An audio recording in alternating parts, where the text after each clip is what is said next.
નમસ્કાર, હું મિથુન. આપ જોઈ રહ્યા છો વીટીવી ન્યૂઝ. દરરોજ આપણે જ્યારે સાંજે આંકડા જોઈએ અને હવે તે પોઝિટિવ આંકડા આવી રહ્યા છે, એ રીતે પોઝિટિવ આંકડા કે રોજ કેસ ઘટી રહ્યા છે અને સામે જે સાજા થનાર દર્દીઓના આંકડા વધી રહ્યા છે. તો ઘણા બધા લોકોને એવો પ્રશ્ન થાય કે ખરેખર જે આંકડા છે તે ઘટી રહ્યા છે કે પછી ટેસ્ટિંગ ઓછા થઈ રહ્યા છે, કઈ રીતે આખું હાલમાં ચાલી રહ્યું છે અને જો ખરેખર કેસ ઘટી રહ્યા હોય તો ગુજરાત માટે ઘણી જ આ પોઝિટિવ બાબત છે.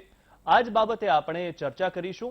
આપણી સાથે જોડાયા છે ડોક્ટર યોગેશ ગુપ્તા અને તેમની સાથેથી આપણે આ તમામ સવાલોના જવાબ મેળવીશું. ડોક્ટર, આપનું સ્વાગત છે વીટીવીમાં. ડોક્ટર, સૌથી પહેલો તો એ પ્રશ્ન થાય કે છેલ્લા 10 દિવસમાં આપણે 15,000 કેસથી 11,000 કેસ સુધી પહોંચ્યા છે, તો આપણે કહી શકીએ કે બીજી લહેરમાં જે ખુવારી થઈ એ હવે ઓછી થઈ રહી છે. નમસ્કાર દર્શક મિત્રો. આજે બહુ જલ્દી પૂછવામાં આવેલો સવાલ છે બધા વતી. આપણે સડનલી થયું એવું કે માર્ચ મિડથી આ વેવ સ્ટાર્ટ થયો અને બહુ જ ઇન્ફેક્ટિવ વેવ હતો આ. અને તમે જોયું હશે ઓલમોસ્ટ હજારોમાં આપણા ગુજરાતની અંદર લોકો ઇન્ફેક્ટેડ થયેલા. આપણી પીક ઓલમોસ્ટ 15-16 હજાર સુધી પહોંચેલી દરરોજની અને ડેથ રેટ બી બહુ વધારે હતા અને ઘણા બધા ક્રિટિકલ પેશન્ટો બી હતા. અને પછી ધીરે ધીરે એપ્રિલ આવ્યું, હવે મે આવ્યું, તો થયું છે એવું લોકોની અંદર બી એક અંદરથી એક મહેચ્છા છે કે આ વેવમાંથી ક્યારે બહાર આવીશું, હાશકારો ક્યારે મળશે. ગવર્મેન્ટને બી એવી ઈચ્છા છે કે તાત્કાલિક આપણે ડિક્લેર કરી દઈએ કે બોસ હવે આપણે ધીરે ધીરે આ વેવમાંથી બહાર આવી રહ્યા છીએ. અને ઘણા બધા એક્સપર્ટ્સની બી એવી ઈચ્છા છે કે આપણે કહીએ કે વેવ્સમાંથી બહાર આવી રહ્યા છે. So without spreading a panic ખાલી એટલું કહીશ કે it is too early to say કે આપણે વેવમાંથી બહાર આવી રહ્યા છે કે નથી આવી રહ્યા, કે ખુવારી પતી છે કે નથી પતી. કેમ કે આપણે જે ડેટા જોઈ રહ્યા છે, આપણે જે આંકડા જોઈએ છે એ સુપરફિશિયલ આંકડા છે, એ ટીપ ઓફ આઇસબર્ગ કહેવાય. આજે તમે મને 4 કે 5 આંકડા આપો કે ભાઈ ડેલી આટલા ટેસ્ટિંગ થાય છે, આટલા પોઝિટિવ આવે છે, આટલા રિકવર થાય છે, that doesn't give you the whole picture of any pandemic. તમે લાસ્ટ યર બી જોયું હશે કે આ આંકડાઓની દ્રષ્ટિએ જોવા જાઓ તો આપણે જીત મેળવી લીધી અને પછી ખુશીમાં અને ઉલ્લાસમાં નીકળી પડ્યા હતા.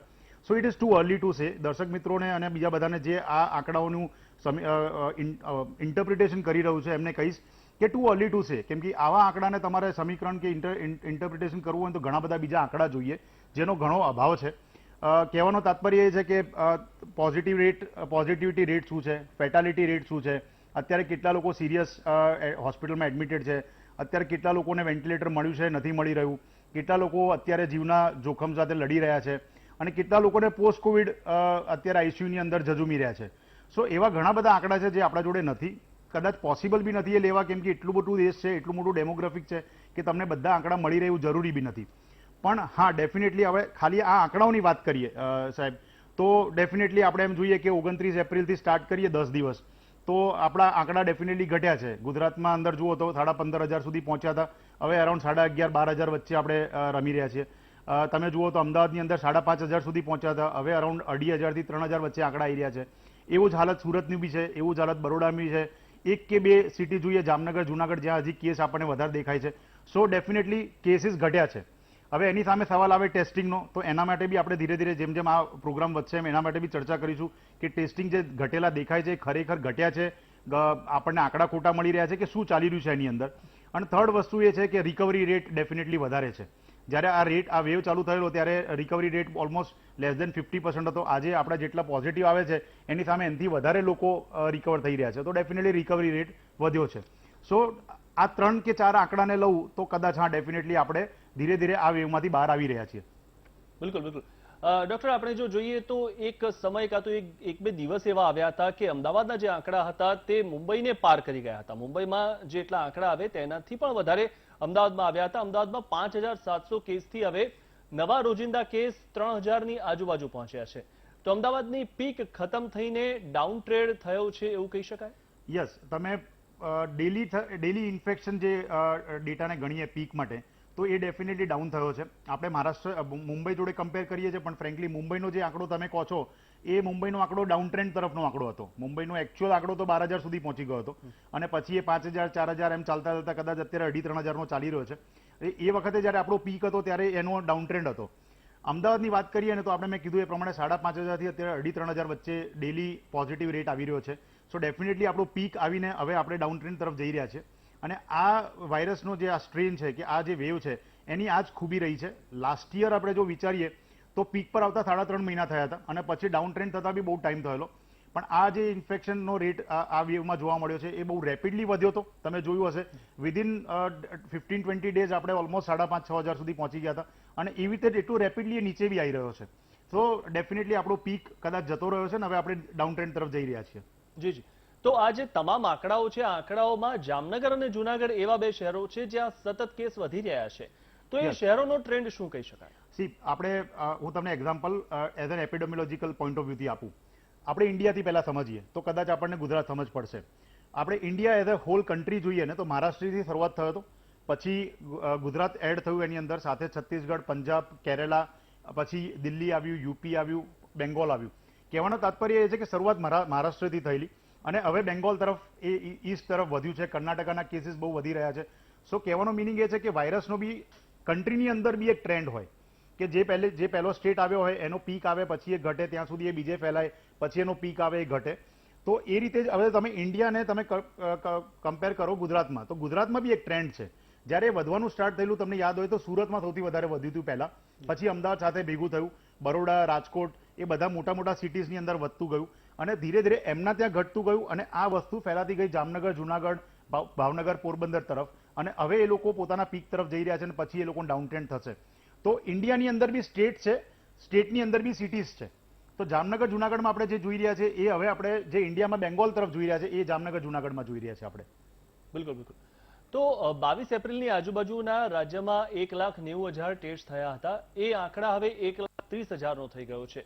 તો એ શું દર્શાવે છે? ટેસ્ટિંગ છે ને બે પ્રકારે જોવાની હોય છે. આપણે ખાલી આંકડાની દ્રષ્ટિએ જોઈએ અને મેડિકલી સમજીએ. ટેસ્ટિંગ બે રીતે એટલે જોઈએ કે અત્યારે બે રીતે ટેસ્ટિંગ થાય છે. એક એન્ટીજન ટેસ્ટ થાય છે અને એક આરટીપીસીઆર ટેસ્ટ થાય છે. અને એ આપણને ખબર છે કે આપણે ગવર્મેન્ટ જે ડોમ બાંધ્યા છે બધે એન્ટીજન ટેસ્ટ છે અને જેટલી પ્રાઇવેટ લેબોરેટરીઝ છે કે મોટી મોટી હોસ્પિટલોમાં આઈસીએમઆર અપ્રુવડ લેબોરેટરીઝ છે ત્યાં આરટીપીસીઆર ટેસ્ટિંગ થાય છે. એટલે આપણે એમ માનીએ કે કદાચ એન્ટીજન ટેસ્ટનો આંકડો આપણને નથી ખબર કે નથી એડ થયેલો કે જે બી હોય, પણ લેબોરેટરીની અંદર ડેફિનેટલી ટેસ્ટિંગનું પ્રમાણ ઘટ્યું છે. એનો મતલબ એ નથી કે લેબોરેટરી ટેસ્ટિંગનો ડેટા છે નથી આપી રહ્યું, પણ આજે તમે જુઓ ને, આજે હું તમને 15-20 દિવસ પહેલાનો ટાઈમ કહું ને તો આંકડાનો છોડી દો, પણ તમે ધારો કે તમારા ઘરેથી નીકળ્યા હોય બહાર અને તમારી કારમાં નીકળો અને મોટી લેબોરેટરીઝની તમે તરફથી પ્રયાણ કરો તો 8 વાગ્યાથી ત્યાં 100, 150, 200 જણાની લાઈન લાગી જતી હતી. એટલે લોકોને ટેસ્ટિંગ કરાવવું પડતું હતું કેમ કે એમને ઇન્ફેક્શન થઈ રહ્યા હતા એટલે એ લોકો ટેસ્ટિંગ કરાવવા જતા હતા કે ડોક્ટર એમને ટેસ્ટિંગ માટે મોકલતા હતા. હવે એ લાઈન 5-10 જણાની કે 20 જણની કે 30 જણની રહી ગઈ છે. એટલે ડેફિનેટલી ટેસ્ટિંગ ઘટ્યા છે કેમ કે લોકોને ઇન્ફેક્શન ઓછું થઈ રહ્યું છે. હવે લોકોને ઇન્ફેક્શન નહીં હોય તો ટેસ્ટિંગ માટે નથી જ જવાના. સો જે આંકડાનો ડિફરન્સ તમને દેખાય છે એ that is because of that કે 1,90,000 સુધી આપણે પહોંચ્યા હતા, હવે આપણે 1,30,000, 40,000 ચાલી રહ્યું છે. દેટ ઇઝ બીકોઝ કે લોકોમાં પોતામાં ઇન્ફેક્શન ઓછું છે. So doctors are not advising them to go for RTPCR testing or for antigen testing. Even ડોમમાં બી લાઈનો તમે જુઓ તો ઘણી ઓછી જોવા મળે છે અત્યારે. બિલકુલ. અને આના પરથી એક પ્રશ્ન એવો પણ થાય કે રોજ જ્યારે આપણે પણ વીટીવીમાંથી રોજ જ્યારે આંકડાઓ મૂકીએ છીએ, સોશિયલ મીડિયામાં મૂકીએ, ત્યારે સામે ઘણી વખત કમેન્ટ એવી પણ આવતી હોય છે કે સરકારે ટેસ્ટિંગ ઘટાડી દીધું છે અને સરકારે ડોમ ઓછા કરી દીધા છે જેના કારણે આ આંકડા ઘટી રહ્યા છે. તો એ બાબતે શું કહેવું છે? જો social media as a media where સાચું શું ખોટું શું ખબર જ નથી પડતી.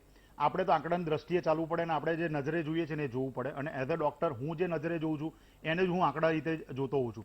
આજે જે ધારો કે 20 દિવસ પહેલાની વાત કરું તો આજે હું સવારે 7 વાગ્યાથી મારા ફોન ઉપાડવાનું ચાલુ કરું તો રાતના 12 વાગ્યા સુધીમાં કદાચ 200-250 ફોન કોલ્સ આવી જતા હતા કે મને આ તાવ છે, શરદી છે, મારે આરટીપીસીઆર કરાવવું કે ના કરાવવું.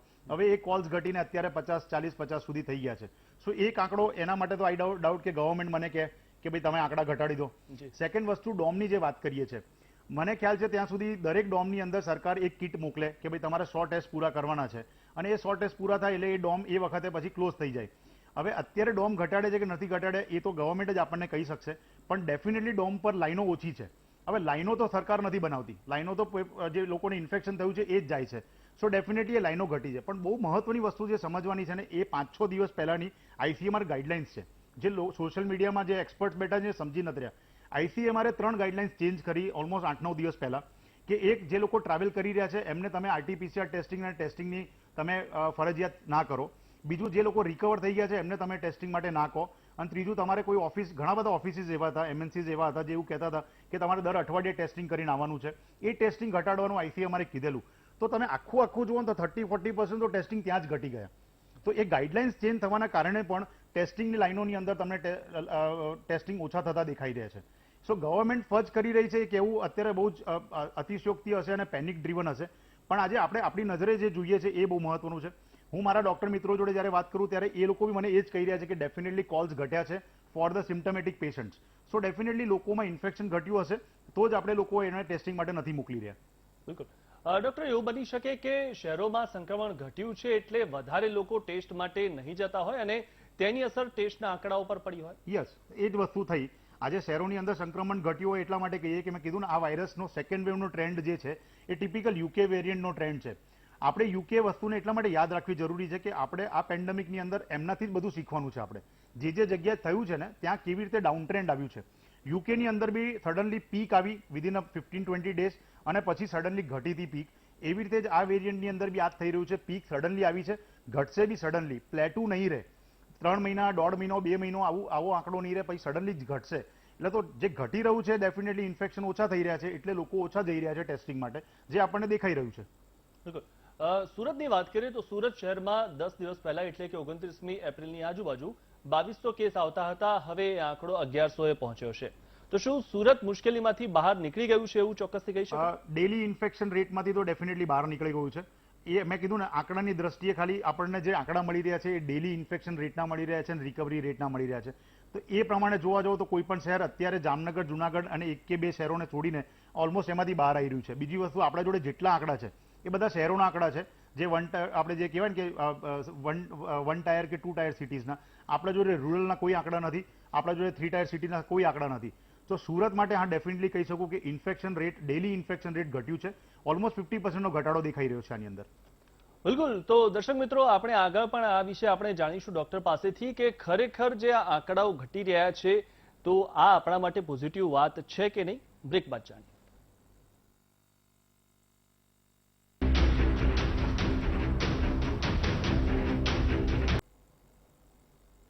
બ્રેક બાદ આપનું સ્વાગત છે. આપણે વાત કરી રહ્યા છીએ કે શું ખરેખર વાસ્તવમાં આંકડા ઘટી રહ્યા છે. ડોક્ટર, આપણે હાલમાં જે વાત થઈ એ પ્રમાણે તમારું આ આખી બાબતે તમારું ઇન્ટરપ્રિટેશન શું છે? મેં પહેલા જે કીધું ને, મારું ઇન્ટરપ્રિટેશન આ 4 આંકડા પરથી નથી હોતું. મારું ઇન્ટરપ્રિટેશન ઘણી બધી વસ્તુઓથી છે. ડેફિનેટલી આપણું ડેલી ઇન્ફેક્શન રેટ ઘટી રહ્યો છે. આપણે ગુજરાતનો ગણો કે અમદાવાદનો, સુરતનો ગણો, પણ તમે 2-3 વસ્તુઓ જુઓ. આપણું પોઝિટિવિટી રેટ ડેફિનેટલી વધી રહ્યું છે. તમે ગુજરાતનું પોઝિટિવિટી રેટ જુઓ તો મેં જસ્ટ એમના જે આંકડા છે ને એમાં કેલ્ક્યુલેશન કરીએ તો ઓલમોસ્ટ 25 કે 24-25 એપ્રિલની આજુબાજુ 6.9%નો રેટ હતો, જે અત્યારે વધીને 8.6% થયો છે. અમદાવાદનું તમે જુઓ તો ડેફિનેટલી 19.2 થી આપણે 11% પર આવ્યા છે, એટલે પોઝિટિવિટી રેટ ત્યાં ઘટ્યો છે. ભાવનગરનું તમે જુઓ તો 6% થી ઓલમોસ્ટ 8.5% સુધી પહોંચ્યું છે. જામનગર, જુનાગઢનું જુઓ તો એ લોકો તો ઓલમોસ્ટ 15 કે 16% પોઝિટિવિટી રેટ ચાલી રહ્યું છે. પોઝિટિવિટી રેટનો મતલબ એ છે કે જેટલા ટેસ્ટ થયા હોય એમાંથી કેટલા લોકો પોઝિટિવ થઈને બહાર નીકળી રહ્યા છે. સો એક વસ્તુ એ છે. બીજી વસ્તુ, આપણે AMAની વેબસાઇટ ઉપર અને આહનાની વેબસાઇટ ઉપર જઈએ તો હું જે જોતો હોઉં છું એ છે કે ICU વિથ વેન્ટિલેટર અને ICU બેડ્સ કેટલા અવેલેબલ છે લોકો માટે. આજની તારીખમાં અહીંયા પ્રોગ્રામ આવતા પહેલા જ્યારે એ વેબસાઇટ ઓપન કરી ત્યારે એ વખતે તમે જુઓ તો હું તમને આંકડાની દ્રષ્ટિએ કહું તો AMAની વેબસાઇટ ઉપર એવું લખેલું હતું કે ICU without ventilator around 40 bed ખાલી છે અને ICU વિથ વેન્ટિલેટર ખાલી 3 બેડ ખાલી છે. અને આહનાની વેબસાઇટ ઉપર AMAના જે બેડ્સ હતા અને પ્રાઇવેટ બેડ્સ હતા એની અંદર 4 બેડ ICU વિથ વેન્ટિલેટર અને 3 bed ICU with ventilator AMA અને પ્રાઇવેટ બેડમાં ખાલી હતા. પણ એની સામે જે એક મહત્વનો આંકડો છે એ છે કે કેટલા સિરિયસ પેશન્ટ એઝ ઓફ નાઉ દાખલ છે. તો એ આહનાની વેબસાઇટ ઉપર તમે ICU વિથ વેન્ટિલેટર અને ICU વિધાઉટ વેન્ટિલેટરના આંકડા જોશો તો ઓલમોસ્ટ મારી દ્રષ્ટિએ અત્યારે હાલ પૂરતા અમદાવાદની અંદર 1700 કે 1800 પેશન્ટ દાખલ છે ICUની અંદર. સો કહેવાનો મિનિંગ એ છે કે હજી આપણે આ વેવને જ્યાં સુધી આપણને ICU બેડ્સ મળતા ના થાય ત્યાં સુધી એને જતી રહી એવું કહેવું બહુ જલ્દી હશે. એક વસ્તુ. બીજી વસ્તુ, હજી આપણે પોસ્ટ કોવિડ પેશન્ટોની તો ચર્ચા જ નથી કરી. આ એક બહુ જ મોટો પાર્ટ છે જે એઝ અ મેડિકલ એક્સપર્ટ, જેટલા બી મેડિકલ એક્સપર્ટ્સના ડોક્ટરો અત્યારે જોતા હશે સમજશે મારી વાત, કે આજે ધારો કે એક પેશન્ટ કોવિડમાં દાખલ થયું, એ પેશન્ટ સિરિયસ થયું, એ 14 દિવસ 15 દિવસ પછીથી એનું RT-PCR નેગેટિવ આવી જાય છે ને તો એને પોસ્ટ કોવિડ કહી દેવામાં આવે છે. અને એને પછી એવું કહેવામાં આવે છે કે ભાઈ તમે હવે નોન કોવિડ હોસ્પિટલમાં કે પોસ્ટ કોવિડ હોસ્પિટલમાં કે પોસ્ટ કોવિડ ICUમાં શિફ્ટ થાવ. હવે એનો આંકડો તો ઘણો મોટો છે. એટલે એ સિરિયસ પેશન્ટો, જે પોસ્ટ કોવિડ સિરિયસ પેશન્ટો છે, એનો તો આંકડો આપણને મળવો જ અશક્ય છે કેમ કે કેટલા બધા પેશન્ટો શિફ્ટ થયા છે. તો this is second thing. Third thing is, જે આ વેવની અંદર મને જે મહત્વનું લાગી રહ્યું છે એ છે કે આ વેવ કેમ કે કેટલો મોટો હતો એટલા જ ડેથ રેટ બી પ્રમાણમાં વધ્યા હશે, પણ એના કારણે જે કોમ્પ્લિકેશન રેટ આવ્યા છે મ્યુકરમાઇકોસિસનું એ અઢળક પ્રમાણમાં છે. તમે જોયું હશે પહેલી વખત ગવર્મેન્ટે સામે ચાલીને ગવર્મેન્ટ હોસ્પિટલની અંદર મ્યુકરમાઇકોસિસ માટે સેપરેટ વોર્ડ ઊભા કરવાની વાત કરી છે. પણ હજી એનું મોટો એક મુદ્દો જે છે, જે અત્યારે કદાચ ધીરે ધીરે જેમ જેમ આગળ વધશું આપણે, લોકોને ખબર પડશે કે મ્યુકરમાઇકોસિસ આવ્યું તો એઝ યુઝ્યુઅલ જે સ્ટોક કરનાર હતા, જે હોર્ડિંગ કરનાર હતા, એમને જલસા પડી ગયા. એમ્ફોટરીઝિન બી અત્યારે માર્કેટમાંથી ગાયબ થઈ ગઈ. એક જ દવા છે આ ટ્રીટમેન્ટ કરવાની, એ દવા હવે લોકોને મળતી જ નથી.